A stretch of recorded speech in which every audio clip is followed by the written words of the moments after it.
The first sound in the gym each morning wasn't the clank of steel plates or the bark of instructors. It was the soft, rhythmic squeak of a mop gliding across the rubber flooring. Long before the recruits stumbled in, before the instructor's boots hit the mats, he was there. Always there. It was still black outside when he arrived, though no one ever saw him come in. The security cameras no doubt caught it, but to the people in the compound, he simply appeared. One moment the gym was dark and still. The next, a figure in gray coveralls and a dark blue hoodie was moving silently through the shadows. His hood was always up, shadowing his face. His eyes stayed low, never lingering on anyone for long. He mopped with the kind of methodical precision that made it look like he'd done this 1,000 times before, maybe more. The mop handle pivoted in his hands like an extension of his body. Each stroke measured, each turn deliberate. He moved as though there was no such thing as wasted motion. At first, no one paid him much attention. To the recruits, he was just another civilian contractor, one of the faceless army of workers who kept the place running in the background. The base had them in the kitchen, in the motor pool, at the gates. They came and went without leaving a mark. But this one stayed. He was on the duty roster under the blandest title imaginable. Maintenance, civilian. No first name listed, just a last name the recruits never remembered long enough to use. He wore the same thing every day. Gray coveralls zipped up over a dark hoodie, the cuffs frayed, the boots scuffed. The boots were curious. They were worn with a reddish dust embedded deep into the leather. Not rust, not mud. Something dry, baked in, like he'd walked through a desert long ago and never brushed it off. Every morning, without fail, he arrived before 4:30 a.m. Not a minute late, not a minute early. Always before the instructors. Always before the recruits. And by the time the gym lights blazed to life, he'd already swept the mats, emptied the bins, and wiped the mirrors until they reflected back the harsh fluorescent glare. He never lingered in conversation. When spoken to, his replies were clipped, almost mechanical. Morning. Copy. All yours. No one remembered hearing him laugh. The SEAL compound's gym was unlike any other. No pounding music, no TV screens. It was stripped down to its essence. Steel, sweat, and discipline. Here, iron wasn't for show, it was for survival. Every man who stepped through those doors knew that the pain waiting for him wasn't optional. It was currency. The price of becoming something more. Candidates moved through circuits that shredded muscle and willpower alike. Instructors paced like wolves, barking corrections, demanding more until hands bled and lungs burned. Yet every morning, before the first grunt or crash of metal, the man in the hoodie had already swept through, erasing the traces of yesterday's battles. Most of the younger guys never looked twice at him. They were too focused on surviving the day. But the older instructors, they noticed. They noticed the way he folded towels, tight, precise, each edge aligned. The way he stacked weights, not by size, but by balance, as if every plate belonged exactly where he put it. The way his eyes sometimes flicked up to the mirrors, not to check his reflection, but to watch the recruits without turning his head. He never wore headphones, never carried a phone. And though his posture suggested age, there was something off about the way he moved. His knees didn't creak when he crouched. His hands, though marked by scars, didn't tremble. And when he lifted a 45-pound bar to shift it from one rack to another, there was a grip there, iron-hard, practiced, that hadn't softened over decades. Recruits joked about him sometimes, that he was a burnout, a reject who'd washed out of BUD/S years ago. One guy muttered he probably got kicked out for failing some psychological test. But not everyone laughed. Mason didn't. Mason was one of the senior instructors, a man who'd done his time in the teams before trading operational gear for a whistle and a stopwatch. He was built like an oak beam and spoke like he was allergic to wasted words. The day one recruit cracked a joke about the janitor, Mason shut it down with nothing more than a glance. A cold, steady glance that said drop it now, and no one brought it up in his presence again. Still, the man remained a mystery. No one ever saw him eat on base. No one ever saw him take a break outside. He never seemed tired, never seemed hurried. He just worked, every morning, every day, as though the routine was as sacred as the training itself. And always, always, the hood stayed up. Even in July, when the heat clung to your skin like a wet blanket and the gym fans pushed around air just a shade cooler than outside, the hood never came down. It was part of him now, like the mop in his hands, like the boots with their stubborn desert dust. The gym was his territory in those pre-dawn hours. No music, no chatter, just the steady whisper of a mop sliding across rubber mats, the faint clink of plates being stacked, the occasional hiss of glass cleaner on a mirror. If anyone bothered to look closely, they might have seen it even then. Those subtle traces that didn't quite fit the picture of a man hired to clean floors. The way he never turned his back fully on the door. The way he scanned, not stared.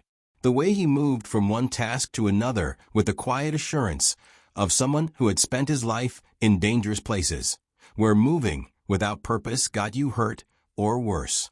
Most didn't see it. Most didn't want to. But that would change soon. And when it did, no one in that gym would ever look at him the same way again. It happened on one of those mornings when the air in the gym felt heavier than usual, thick with the smell of sweat, rubber, and determination.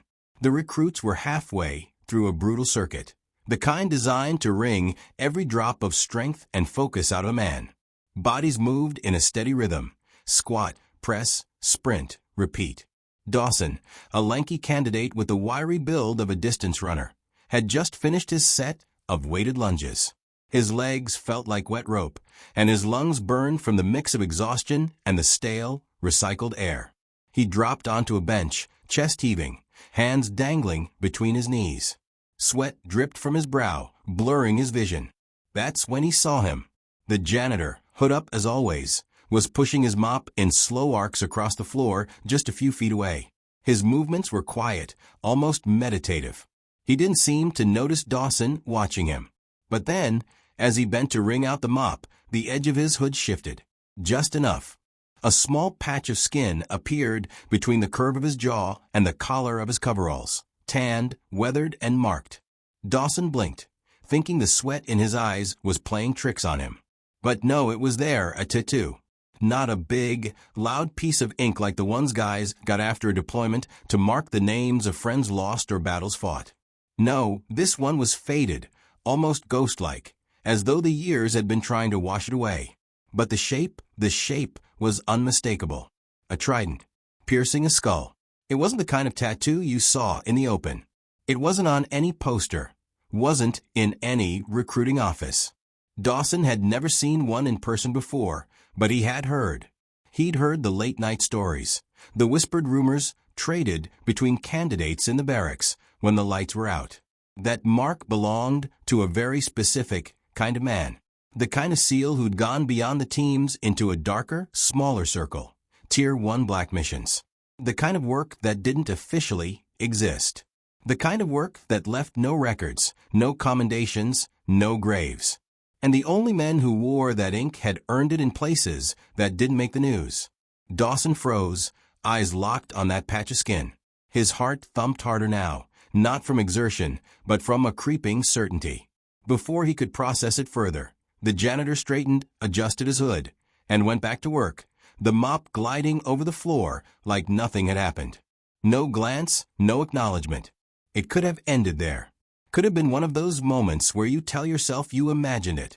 But Dawson couldn't let it go.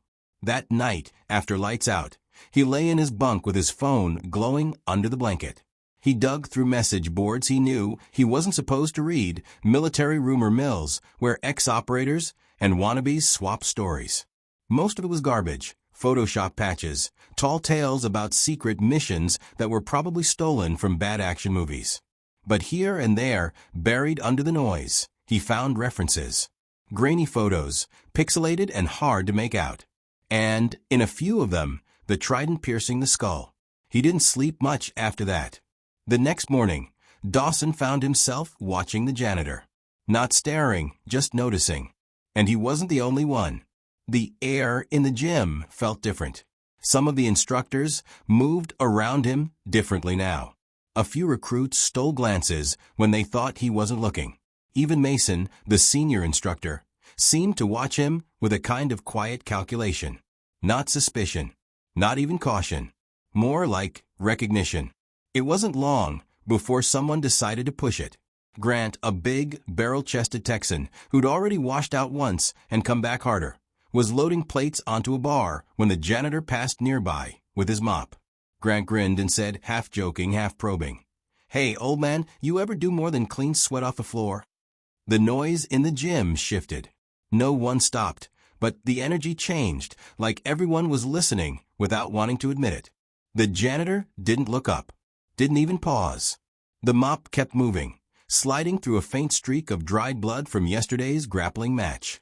Grant gave a little chuckle, the kind you give when you're trying to bait someone. Guess not. That's when Mason stepped in. He didn't bark, didn't throw Grant against the wall or make a scene. He just walked up beside him, leaned in close, and spoke so low only Grant could hear.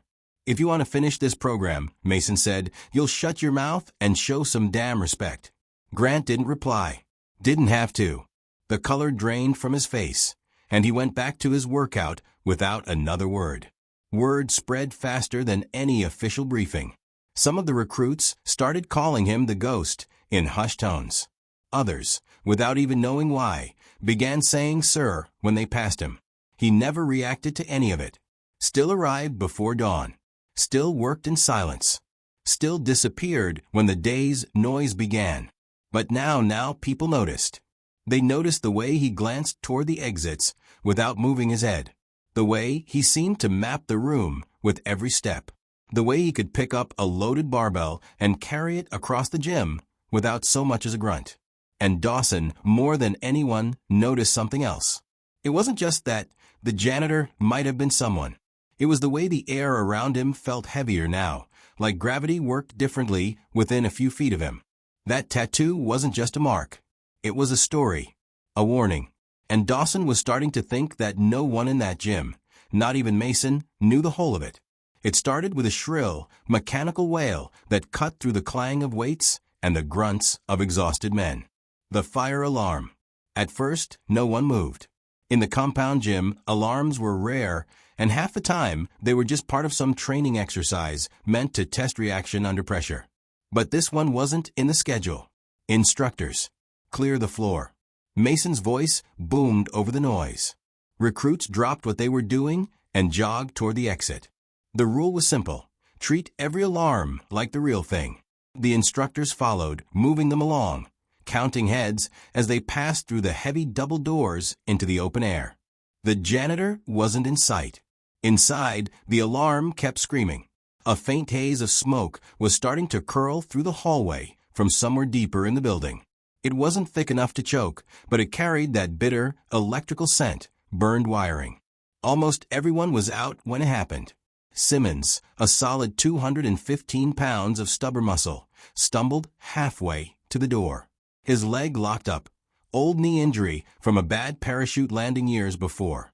It had been bothering him all week, but this time it refused to bend. He went down hard. 2 recruits turned back to help, but the moment they stepped into the hall, the smoke thickened, and they froze. Not from the heat, there wasn't much yet, but from the unknown. That's all it took. 1 second of hesitation. That's when the janitor appeared. No gear, no mask, no hesitation. He stepped through the haze like it wasn't even there. A towel was wrapped loosely over his mouth, one end tucked under his chin. His boots moved fast, but quiet, each step controlled. In less than 3 seconds, he was beside Simmons. No shouting, no wasted movement. He bent, hooked one arm behind Simmons's knees, the other across his shoulders, and in one smooth motion, lifted him into a perfect fireman's carry. Not a clumsy drag, not a strain. It was like watching a practice drill, a maneuver he'd done 1,000 times before. He didn't run. He moved with a deliberate pace, keeping his balance steady as the man over his shoulders shifted. His head stayed high, eyes forward, scanning. 30 seconds after he'd gone in, he emerged into the sunlight, carrying Simmons like he weighed half his actual size. He lowered him gently onto the mat outside, adjusted the man's leg so it was straight, and stepped back without a word. By then, the fire chief's crew had arrived, fanning out to check the building. The all clear came a few minutes later. Faulty wiring in a control panel had tripped the alarm. No flames. No danger. Officially, it was nothing. Unofficially, everyone had seen it. Simmons, still catching his breath, muttered something about thanks. But the janitor was already walking away, towel in hand, heading back inside to retrieve his mop bucket. No one spoke about it right away. It wasn't the kind of thing you could comment on without sounding like you were fishing for an answer you weren't going to get. But there was no denying it anymore. Whatever this man's past was, it wasn't just pushing him up. Later that day, Dawson walked past the janitor's cart and caught a detail he swore hadn't been there before. Inside the front pocket, stitched in black thread on black fabric, was a patch. You could miss it if you weren't looking directly at it. The letters were faded, but still clear. ST6. SEAL Team 6. Dawson's stomach tightened. That wasn't a claim you made lightly, and it wasn't something you put on display unless it had been earned. And if this man had earned it, that meant a whole different world of experience, a world most people only ever heard about in rumors. The instructors noticed the shift too, Mason especially. From that moment on, no one, not even the cocky, untested candidates, spoke about the janitor with anything less than full respect. Some stepped aside when he passed, not out of fear, but because something about him demanded space. It wasn't just the way he carried himself. It was the quiet precision, the deliberate stillness, the sense that he was always ready. That day, the mop stopped being a mop. The coveralls stopped being coveralls. They were camouflage. And everyone knew it. The man wasn't hiding. He was waiting. By the next morning, something in the compound's atmosphere had changed. It wasn't dramatic. No one spoke about it openly. But the shift was there, like a new weight in the air. The recruits didn't joke around when he was near anymore. Conversations paused when he walked by. Even the instructors, men who had seen combat in half the world's war zones, seemed to give him a wider berth. Mason, especially, had been watching him. Not just noticing, measuring. Mason wasn't the kind of man to chase ghosts. He'd been a SEAL for over a decade, led men through missions that still woke him up some nights. He knew the difference between a man who carried stories and a man who carried scars. This janitor, whoever he was, had both. 3 days after the fire drill, Mason made his move. It was mid-morning. The recruits had just finished their sprints and were sprawled on the floor, catching their breath before the next round. Mason spotted him at the far side of the gym, coiling a length of battle rope with the same exactness he applied to everything else. Mason walked over, boots echoing lightly against the mats. The man didn't look up, just kept looping the rope, each coil perfect. "You got a minute?" Mason asked. The janitor glanced up. His eyes were calm, unreadable. He didn't answer, but he didn't walk away either. Mason nodded toward the supply closet. Inside, the space was barely wide enough for 2 people to stand without bumping shoulders. A single bulb cast a warm, dusty glow over shelves lined with cleaning supplies, stacks of folded towels, and a dented metal thermos sitting on an overturned bucket. The janitor sat on the bucket, unscrewing the thermos lid. Black coffee's sharp scent filled the small room. Mason stayed standing. "I was in Kandahar," Mason said quietly. 07208. The man's eyes flicked up just for a second. "You were in that unit, weren't you?" Mason asked. No answer. Just that steady gaze, like he was reading every micro-expression on Mason's face. Mason pressed on. "There's a story from Helmand. Black site. Rescue Op 0 intel. No air support. 2 men went in. Only 1 came out. Said the survivor carried the other half a mile under fire, stitched his own leg with a combat knife, then disappeared before the debrief. No name. Just gone." The janitor didn't blink, didn't flinch. Mason took a slow breath. "Was that you?" The silence stretched. Then finally the man spoke, his voice low and even. "You shouldn't ask questions you don't want answered." Mason didn't smile, but there was the faintest shift in his expression, like a puzzle piece had just clicked into place. "That's what I thought." He turned to leave, but paused in the doorway. "They think they're learning discipline out there. But you're teaching them something else. Something you can't put on a whiteboard." The janitor's gaze dropped to the floor. They'll need it if they ever see what I've seen. And that was it. Mason left without another word. The name came 2 days later. The instructors had been going over locker checks when one of them found it. His locker door left slightly ajar, just enough to see what was inside. No one touched anything. They just looked. A folded American flag, edges sharp and crisp. A pair of desert boots, worn to the bone. And on top, a single Navy Challenge coin resting on an old name patch. Hayes. No rank. No first name. Just 5 faded letters. By that afternoon, the name had made its quiet way through the compound. It wasn't shouted or repeated in the open. It was spoken low, as if saying it too loudly would break something. That same day, Dawson, still turning the image of that trident and skull tattoo over in his mind, finally worked up the nerve to speak to him. He waited until Hayes was rolling up the battle rope again. "Sir," Dawson said quietly, "if you are really one of them, why are you here?" Hayes didn't look up. "Because this is where they need me." Dawson hesitated. Why not tell anyone? This time, Hayes did look up. His gaze was steady, almost heavy. "The day you need to tell people who you are is the day you've already forgotten."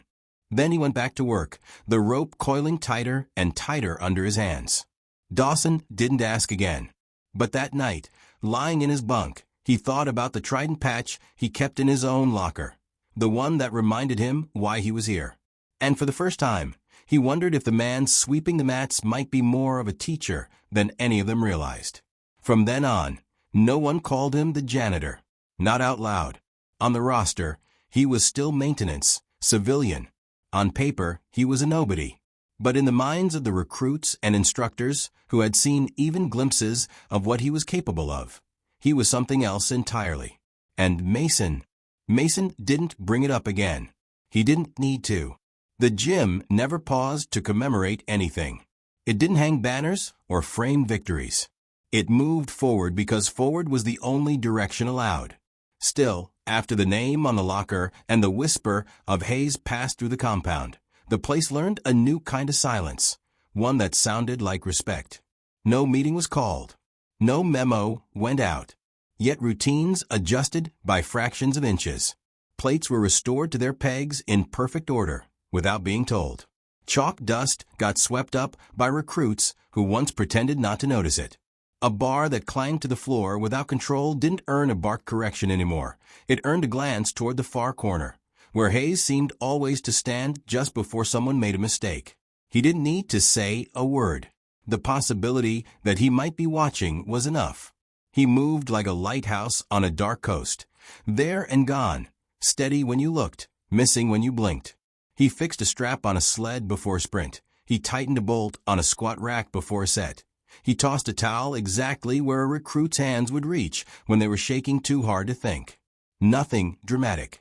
Nothing anyone could put on a checklist. Just a stream of small decisions that added up to a feeling, like the gym had grown a second conscience. Mason watched the ripple effects, with a professional pride he wouldn't have admitted to.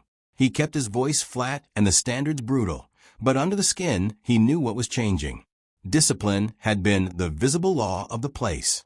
Now there was something underneath it. Call it bearing. Call it reverence. Call it the knowledge that one day the moment would come with no countdown and no help, and your hands had better already know what to do. It was late afternoon when a visiting commander from Coronado wandered past the open bay doors. He was there for a quick inspection and a handshake tour, polite nods, thin smiles, the kind of visit that never outlived the day. He stopped dead in the doorway, mid-step, eyes cutting toward the janitor cart. Hayes was there, head down, working a stubborn scuff out of the mat with a tight, patient motion. The commander's jaw shifted almost imperceptibly. He didn't step in. He didn't call a name. He just stood in the wind for a beat too long, then leaned toward Mason without taking his eyes off the man by the cart. "You have no idea who that is, do you?" he murmured. Mason didn't look up from his clipboard. "No," he said, "but I know exactly what he is." The commander nodded once. Whatever rank meant outside, in that second it meant something else entirely. He kept walking. Word didn't spread about that either. It didn't need to. Recognition is loud even when it doesn't speak. Training picked up intensity in ways no schedule captured. Recruits started arriving 5 minutes earlier. They double-knotted laces. They taped their thumbs. Someone began timing his own rest intervals with the second hand of the wall clock. When a candidate complained about a pulled hamstring, he got a spare lacrosse ball tossed to him without warning. It hit him in the chest. He looked up to see Hayes already moving away, hands in his pockets like the ocean had just dropped a stone at his feet. Dawson felt the shift most of all. He'd started this journey fueled by hunger and fear in equal measure. Now there was another ingredient in the mix: shame, the useful kind. Every time he thought of cutting a rep or coasting through a drill, he remembered the faded trident buried under a hood and how it wasn't shown off, just born. It made every shortcut look like theft. He began noticing the micro-lessons. Hayes never stood with his back to the open door. He coiled ropes the same way every time, so they paid out cleanly when you were too tired to think.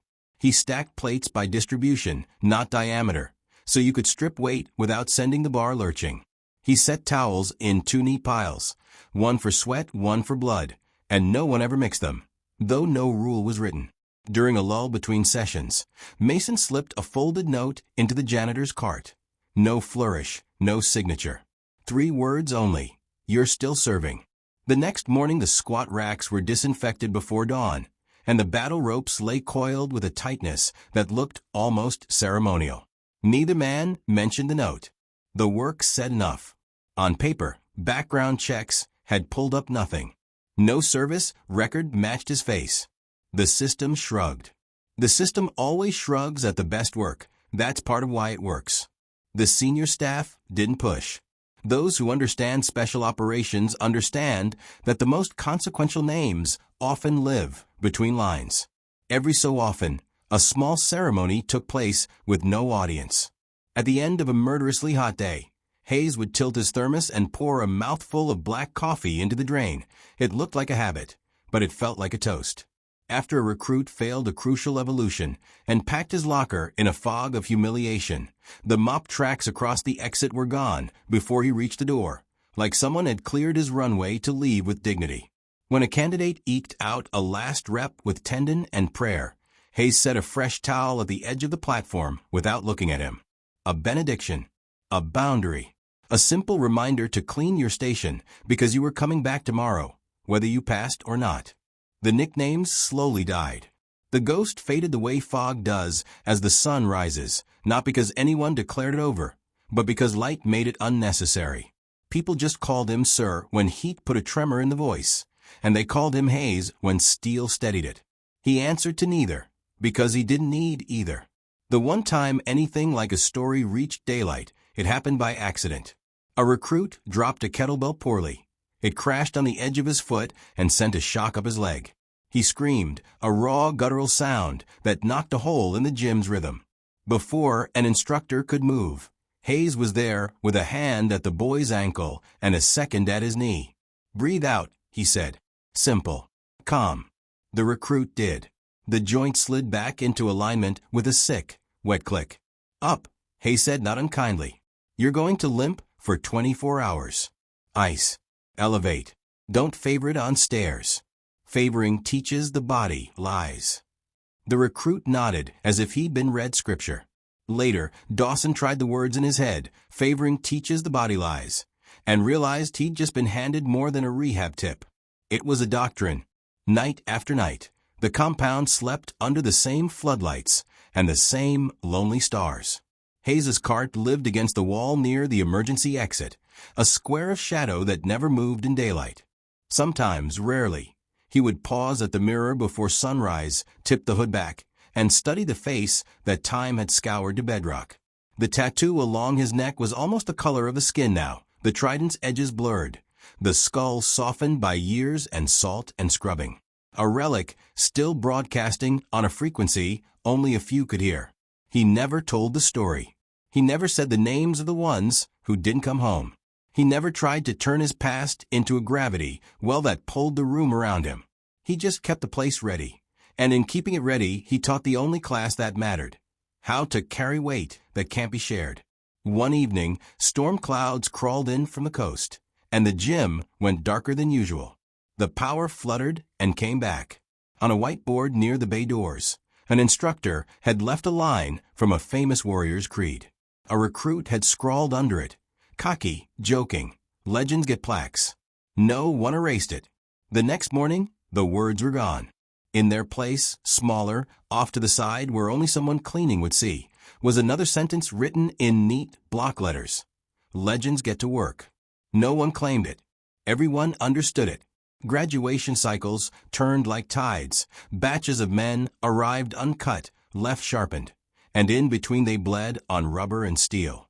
Every class had its loud one, its quiet one, its natural leader, and its miracle. Every class also had a moment when a pair of eyes, hooded, gray coveralls faintly dusty with a red the washing machines never beat, found theirs across a room and said without speaking, "Not yet." Again. On a cold morning near the end of a long block, Dawson passed the supply closet and saw the locker door open just a hand's width. Inside, the flags still sat folded as if waiting for a ceremony that would never come. The desert boots had been brushed clean, the first time he'd ever seen them anything but ghosted with old earth. On the shelf, the challenge coin rested against the edge of the name patch like a moon tipping toward eclipse. Dawson felt the urge to step in, to ask one more question, to reach for one more thread that might pull loose a bit of the tapestry. He didn't. He closed the locker gently and stood a little taller on his walk back to the floor. Some answers make you smaller when you hear them. The right questions do their work even when they stay unanswered. By the time Dawson's class finished its final evolution, he understood something he hadn't at the start. The gym was built to make you strong, but the man who cleaned it taught you how to be worthy of strength. Anyone can lift a bar. Not everyone can lift what it means. There would be no podium for Hayes. No medal, no roll call. The day he was gone, if that day ever came, he would leave before dawn, the way he arrived, taking nothing he hadn't brought with him, leaving everything he'd kept in motion. Someone else would mop the floor. Someone else would empty the bins. But the room would feel different, like a hand had been removed from between the world and the boys trying to become men inside it. Until then, the work continued. Ropes coiled, plates stacked, mirrors wiped clear so that the men training could see themselves as they were, not as they wished to be. And in the corner, where habit met watchfulness, a hooded figure traced patient circles across the rubber, drawing a map that had no X and every road. Legends don't always stand where cameras can find them. Sometimes they push a mop at 0430 and make sure the next pair of hands has no excuse. Sometimes they never stop serving, even when the world stops looking. In places like this, long before the sun arrives to take credit for the light, a man like Hayes teaches the only lesson that outlasts pain. Show up. Do the work. Carry what you must. Leave no trace but standards.